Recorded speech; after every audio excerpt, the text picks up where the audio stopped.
Hi everyone, स्वागत है आपके अपने चैनल सरकारी नौकरी में। उनहत्तर शिक्षक भर्ती में लगातार जो कवायद चल रही है अभ्यर्थियों के विरोध प्रदर्शन की, कुछ तो सामने चल रही है, कुछ एक दूसरे के साथ चल रही है और ज़्यादातर तो सोशल मीडिया पर ही चल रही है। और होना भी चाहिए, क्योंकि अगर कहीं गलत हुआ है तो उसके विरोध में और अन्य अभ्यर्थी जो समर्थन में आ करके उनका हेल्प कर रहे हैं, सबसे बड़ी बात तो यही है। तो जो लोग इस समय मार्गदर्शक बन करके 69,000 शिक्षक भर्ती में अभ्यर्थियों के साथ हुई नाइंसाफ़ी का जो सहयोग कर रहे हैं, उनके समर्थन में जो आगे बढ़ रहे हैं, बस उनके लिए बस उन्हें इतना ही चाहिए कि उनका बस आप सहयोग करें, समर्थन दें। बस भाषिक समर्थन, दूर से आप क्या कर सकते हैं, भाषिक समर्थन दे सकते हैं, भाषा का, सहयोग का। तो इसी तरह का कुछ सहयोग अनुराधा तिवारी को भी चाहिए, क्योंकि वे भी 69,000 शिक्षक भर्ती से ही उतना ही ताल्लुक रखती हैं जितना कि 69,000 शिक्षक भर्ती के अन्य अभ्यर्थी। वो अपनी बात, अपनी व्यथा आपके सामने रखना चाहती हैं। क्या क्या अभी तक हुआ है वो अपने कम शब्दों में बताना चाहती हैं। तो हमारी यही राय है, सब लोग उन्हें सपोर्ट करें और कमेंट बॉक्स में आप लिखें कि आप उनके समर्थन में और क्या कहना चाहते हैं और उन्हें क्या करना चाहिए अभी आगे। क्योंकि बहुत सारी ऐसी बातें होती हैं जो हमारे दिमाग में अचानक नहीं आ पाती हैं, जिसके लिए अभ्यर्थियों का समर्थन चाहिए होता है, शब्दों का समर्थन, कि आप किन शब्दों का समर्थन करना चाहते हैं, क्या कहवाना चाहते हैं और हमें कोर्ट में क्या कहना चाहिए, वकील से किस तरह की बातें जो है रखनी चाहिए। क्योंकि जब ज़्यादा दिमाग लगता है तो ज़्यादा तरह की बातें जो होती हैं आती हैं, ज़्यादा तरह के आइडिया आते हैं। तो इसी तरह के समर्थन में आप इनकी बातें सुनिए और बताइए कमेंट सेक्शन में कि इन्होंने जो कहा है, जो भी बताया है आपके समर्थन में, आपके सहयोग में, उसमें और क्या चाहिए और क्या हो सकता है। फिलहाल आइए चलिए सुनते हैं। नमस्कार साथियों, मैं अनुराधा तिवारी 69,000 प्राथमिक शिक्षक भर्ती परीक्षा की प्रतियोगी छात्रा हूँ। और आज उन छात्र छात्राओं के लिए बड़ी खुशी का दिन है जो 7 जनवरी से लगातार 1-1.5 महीने तक पीएनपी पे धरना दे रहे थे। सुबह 10 बजे हम लोग पहुंचते थे, 9 बजे, 10 बजे, और शाम को 6 बज जाता था। वहाँ पे बगैर खाए पिए हम लोग बैठे रहते थे कि कोई हमारी आवाज़ को सुन ले, बट किसी के कान में जू तक नहीं रहेंगी। माननीय पीएनपी के सचिव, जिनसे मीटिंग हुई थी, एक दिन हम लोग गए थे मिलने, उन बड़ी मुश्किल से मिन्नतें करने पर उन्होंने हमको बुलाया कि चलो अब ये लोग शायद इस मीटिंग के बाद वापस चले जाएं। तो जब उनसे हम लोगों ने ये कहा कि सर इसमें नकल हुई है, तो उन्होंने कहा नहीं, इसमें नकल नहीं हुई है। तो हम लोगों ने कहा सर इसमें नकल हुई है और बहुत से लोगों के नंबर 140-45 आए हैं। उन्होंने कहा नहीं आए हैं। हम लोगों की मतलब कोशिश थी कि उनको ये बता सकें, मगर वो सुनने को तैयार ही नहीं थे। ज़्यादा बोलो तो भाई डांट पड़ जाती थी।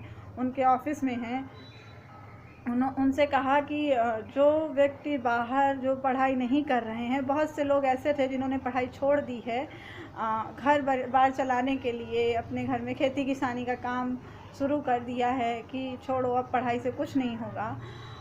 उन लोगों के नंबर इसमें 140-42 आए हुए हैं जिनको कुछ पता ही नहीं है कि कैसे पढ़ाई करनी है। तो उन्होंने कहा कि 2 टाइप के बच्चे होते हैं, एक का माइंड पूरा दिन पढ़ता रहता है, उसको कुछ नहीं आता, और एक का माइंड बहुत अच्छा होता है जो खेती किसानी करता है और वो 140-42 नंबर पा सकता है।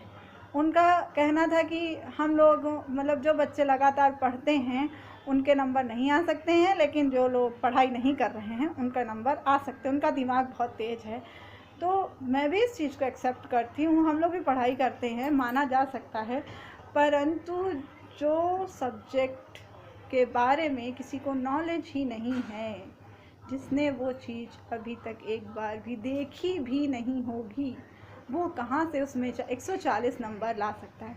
कंपटीशन है, कोई ऐसे घर में बैठ के नोट्स नहीं बनाने, घर में बैठ के नोट्स भी बनाते हैं तो एक टॉपिक पे 1 घंटा अध्ययन करते हैं, विचार करते हैं, तब उसके नोट्स बन पाते हैं। तो माननीय सचिव जी का ये कहना था कि नकल नहीं हुई है, 140-42 नंबर उनकी सेल्फ बुद्धि से आए हैं, जिन्होंने आज तक पढ़ाई नहीं की होगी, जिन्होंने 14 सब्जेक्ट का जो एग्ज़ाम था उसकी पढ़ाई नहीं की, गांव में खेती किसानी कर रहे थे।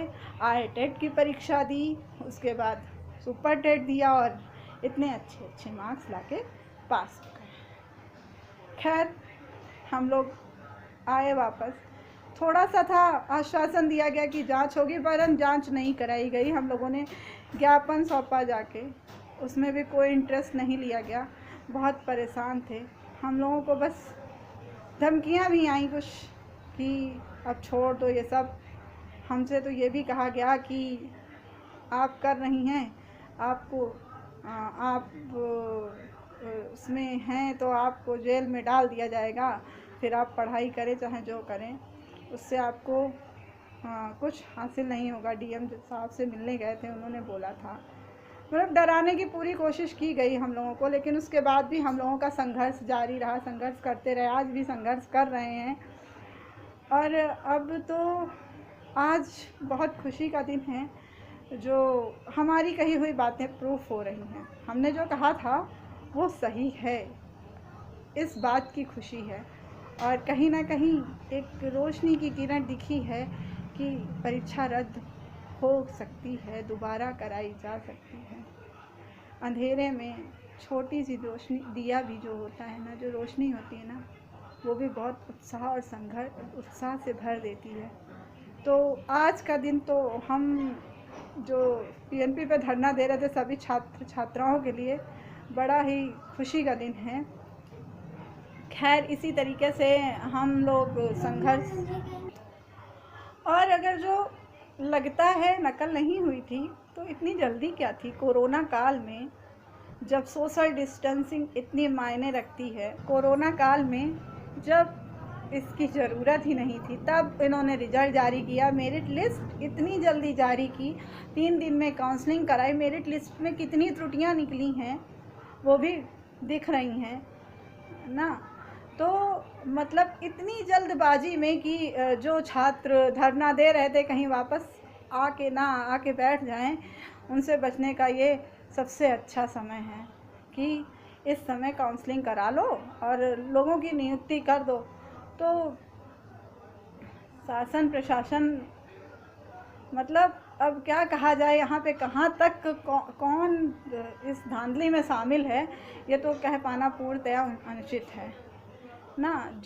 और रही बात प्रश्नों पे, तो प्रश्नों की तो बात ही छोड़िए, उनको खुद ही नहीं पता क्या आंसर है। जो बुक में लिखा रहता है उसको नहीं सही मान के, जो भाई आप छोटे एनसीईआरटी की बुक में जो आंसर है आप उनको लेके चलिए, या बता दीजिए भाई एनसीईआरटी की बुक नहीं आंसर है, जो हमारा मन होगा वो हम आंसर लेके चलेंगे, हम लोग वो भी मान लेंगे।